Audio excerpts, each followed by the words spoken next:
and welcome to the Timely Focus. I really hope you enjoyed that intro. It was super fun to make, especially since it was with my Grand Seiko SBGH277, my current Grail watch. I've had this watch for a couple of months now. I've really been enjoying it, and I just wanted to take a few moments to share with you guys what I think makes this watch amazing, why it is special to me, but I also want to be totally open, honest, and share with you what I think could be a little bit better about the watch as well. Grand Seiko is known for making exquisite dials, and this watch certainly upholds that reputation. The detail and finish work in the dial, in the case, in the bracelet, it is incredible. Now, Grand Seiko uses technologically advanced production methods to create beautiful, precise, and durable timepieces. But they have not abandoned the traditional art and hand-finishing techniques of watchmaking. And this is really one thing that I think separates Grand Seiko and sets them apart. You spend the same money, for example, on a Rolex, and yes, you get an amazing watch. Rolex makes great watches, but there is no way around that being a production, mass-produced, machine-made watch. At Grand Seiko, however, their master craftsmen hand-finish every single watch they make, and they do so with amazing precision and quality. There is just a certain magic about a Grand Seiko watch that you're not going to get with anything else. The way they integrate flat, distortion-free mirror Zaratsu polished surfaces with curved and brushed surfaces is amazing. The Dufan style hands are razor sharp, and the beveled edges are perfectly straight and uniform. Even the ends of the legs are superbly finished with a super crisp delineation between the brushed and Zaratsu polished surfaces. When I look down at this watch, it is hard not to be amazed by the extremely talented craftsmen at Grand Seiko who are able to make such a sharp, symmetrical, and perfect watch. And then to think that it is all hand finished, it is really amazing.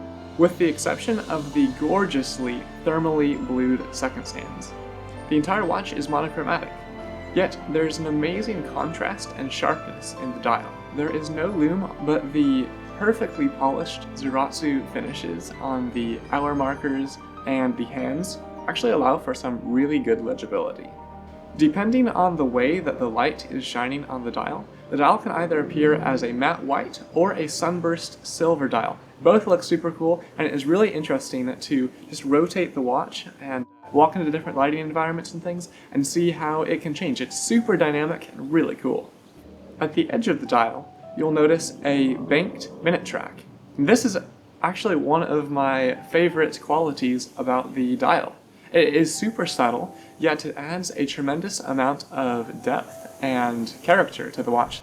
I'm very glad that Grand Seiko added this detail. Another thing I really like about this watch is its bracelet. The bracelet is finished in a beautiful way. I think it looks super sharp, and it is really comfortable as well. Interestingly, it effectively functions as a 3-link bracelet, but the polished sections on the middle link are their own links. However, what might actually be the most impressive thing about this watch is its movement. Inside it, we find the Grand Seiko 9S85 high beat movement. Most mechanical watches tick at 5, 6, 7, or 8 times per second, but a high beat ticks at 10 times per second, 36,000 vibrations per hour. This high beat rate comes with 3 main advantages. Firstly, they can be more accurate and especially resistant to rotational forces. Secondly, the high beat rate makes for a super smooth second hand that just looks so darn cool. And thirdly, high beat rates represent a higher level of engineering and horological accomplishment. There are currently only a few companies that take on the challenge of building high beat movements, and Grand Seiko is definitely one of the top. High beat movements require stronger hairsprings, more powerful mainsprings, and more durable escapement mechanisms to handle the extra force and speed. Grand Seiko uses 37 joules in this movement, specifies an accuracy of -3 to +5 seconds per day, and a power reserve of 55 hours. There are over 200 pieces in this movement, and they are all hand-assembled and hand-adjusted by master craftsmen who can make extremely precise adjustments down to even 1/100th of a millimeter. And to ensure the efficiency and smoothness of the movement, these craftsmen even take the time to hand polish in between every tooth on every gear in the movement. I mean, that level of detail is crazy. It is amazing. And they do this to ensure the efficiency and smoothness of the movement. After all of this, each movement is subjected to a 17-day test under various conditions at 3 different temperatures and at least 6 different positions. Grand Seiko is truly operating at an extremely high level here, and definitely giving the Holy Trinity a solid run for its money. Alright, despite all of these amazing characteristics about this watch, there are a few things that I think could be improved, namely the bracelet. Bracelets have never been known to be a strong point for Grand Seiko, and while I do like this bracelet, super comfortable, looks sharp, I would like to see a micro adjust on it. Most other brands in this category, they do offer a micro adjust. I'm thinking of Rolex, IWC, even Omega. With the Grand Seiko, you are stuck with the traditional way of sizing your bracelets with either full or 3/4 links. Personally, I have no complaints there. I got a really good fit, but it would not hurt. Definitely not hurt to have a micro adjust. Another nice thing I'd like to see would be a more continuous bracelet with the end links. As I mentioned before, the bracelet is made up of 5 links, but the end links are actually only 3 links. So those polished sections on the end links are part of the middle link on the end link. And this is not something you will notice unless you are really up close to the watch and really looking for this, or under a macro lens of course, but I would like to see it be perfectly continuous throughout the whole bracelet and end links.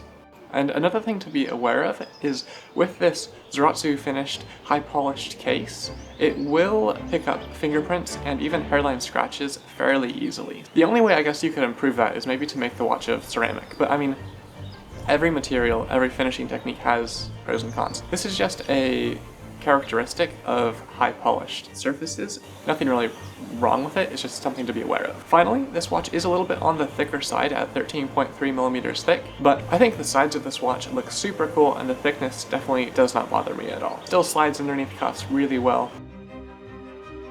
Grand Seiko absolutely knocked it out of the park with this watch.